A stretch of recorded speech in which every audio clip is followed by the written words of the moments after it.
Nous lisons le psaume 18.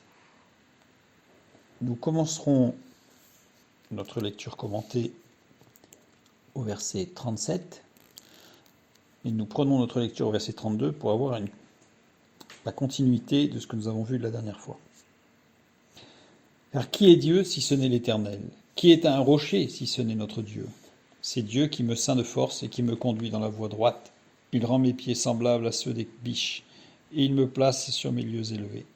Il exerce mes mains au combat et mes bras tendent l'arc d'airain. Tu me donnes le bouclier de ton salut. Ta droite me soutient et je deviens grand par ta bonté. Tu élargis le chemin sous mes pas et mes pieds ne chancellent point. Je poursuis mes ennemis, je les atteins, et je ne reviens pas avant de les avoir exterminés. Je les brise et ils ne peuvent se relever. Ils tombent sous mes pieds. Tu me ceins de force pour le combat. Tu fais plier sous moi mes adversaires. Tu fais tourner le dos à mes ennemis devant moi et je réduis au silence ceux qui me haïssent. Nous avons vu sur le passage précédent qu'il y avait une progression entre Dieu, Elohim, le Dieu de la puissance, qui manifeste sa puissance et la justice, puis l'Éternel. La partie qui concerne Dieu de la puissance est la première. Dieu qui me ceint de force. Et après, il me place, il exerce mes mains. Donc c'est Dieu de la puissance qui m'exerce. Ensuite, on change et le sujet devient tu me donnes le bouclier de ton salut, ta droite, ta bonté, tu élargis le chemin, c'est l'Éternel. Et ensuite, on a je. Très souvent, on dit je, tu, il. Et dans la parole de Dieu, c'est il, tu, je.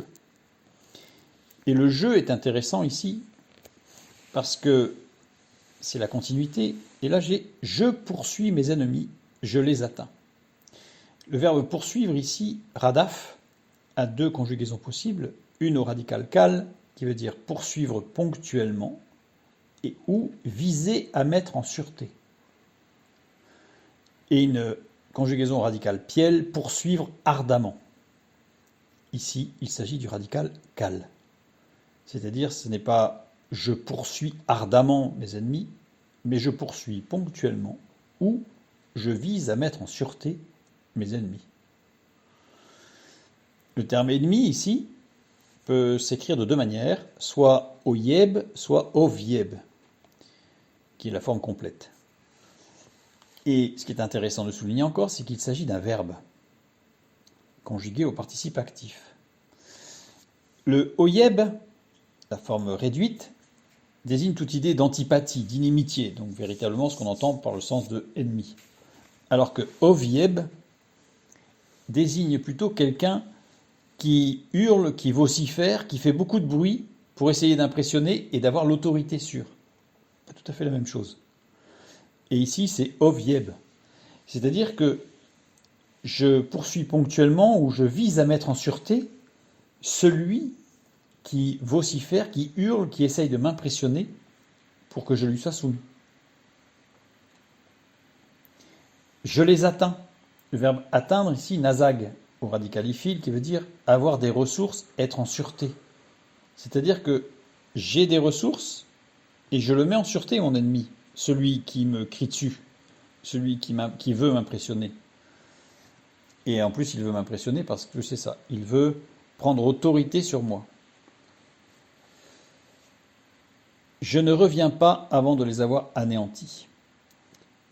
Quand on lit ce verset 37, selon les traductions, le verset 38, je poursuis mes ennemis et je les atteins, et je ne reviens pas avant de les avoir anéantis. En fait, on se rend compte que c'est le contre-pied de la situation décrite au psaume 7, que nous avons déjà vu, et au verset 5, où il est dit que l'ennemi me poursuive et m'atteigne, qu'il foule à terre ma vie et qu'il couche ma gloire dans la poussière. L'ennemi, c'est ovieb, c'est le même. Poursuivre, c'est radaf aussi, comme dans le psaume 18. Sauf que cet ennemi, lui, il est conjugué au radical piel, c'est-à-dire qu'il me poursuit ardemment. Et m'atteigne, verbe atteindre, c'est aussi nazag au radicalifile, c'est-à-dire avoir des ressources, être en sûreté.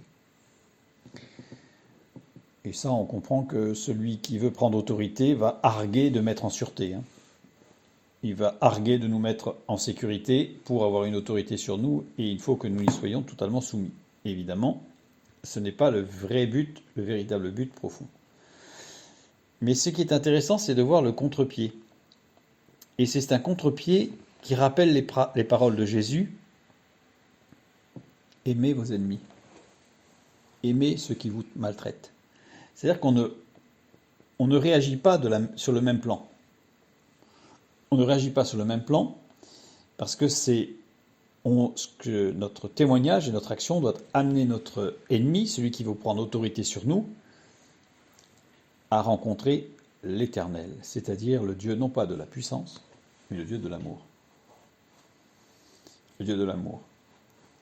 On voit dans un autre texte que les ennemis oyeb, c'est-à-dire ceux qui sont antipathiques, ceux qui sont remplis d'inimitié, ceux qui sont véritablement méchants et mauvais à notre rencontre, eh bien c'est Dieu lui-même qui s'en occupe.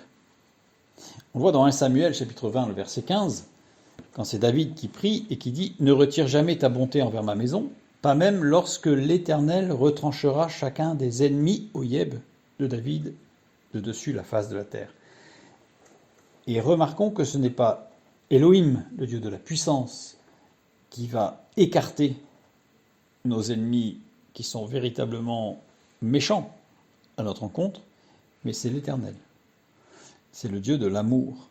C'est par amour que l'Éternel va écarter celui qui veut prendre autorité sur nous. Et cet amour, on le voit sous deux angles en fait. Pour nous, vis-à-vis de nous, pour nous protéger, mais aussi vis-à-vis de cet ennemi, entre guillemets, qui doit être amené à rencontrer la grâce. Et ne pas se cantonner, se réfugier dans la pseudo-puissance de la vocifération, des hurlements, donc des paroles en fait extrêmement agressives et qui étouffent. Et ensuite on a le verset 38 qui continue donc avec ce contre-pied du psaume 7. Je les brise et ils ne peuvent se relever. Littéralement, c'est je les atteins et ils ne peuvent revenir. C'est-à-dire qu'en fait, ils ne reviennent pas. Ce n'est pas le fait qu'ils soient brisés et qu'ils ne se relèvent pas, c'est le fait qu'ils ne reviennent pas. Ils tombent sous mes pieds. Tu me ceins de force, et là on revient sur l'Éternel justement. Tu me ceins de force, le tu me ceins de force pour le combat, et tu fais plier sous moi mes adversaires. C'est-à-dire que le psalmiste ici reconnaît que c'est Dieu qui fait plier sous ses pieds son adversaire. C'est pas lui-même en fait. C'est pas lui qui est rempli de force, de fougue et d'énergie, etc. C'est l'Éternel qui va faire plier l'ennemi. Tu fais tourner le dos à mes ennemis. Et ce mot ennemi ici, c'est oyeb. C'est celui qui est mauvais, celui qui est méchant. Et bien c'est l'Éternel qui s'en charge directement. C'est l'Éternel qui va s'occuper de celui qui nous veut profondément du mal. Et j'extermine ceux qui me haïssent. C'est dans la continuité, c'est-à-dire que c'est l'Éternel, en fait, qui fait que je puisse prendre, d'abord ne pas me laisser écraser par Ovieb, par celui qui veut prendre autorité sur moi, et en plus, je me libère complètement de ceux qui me tendent des pièges et qui me veulent du mal.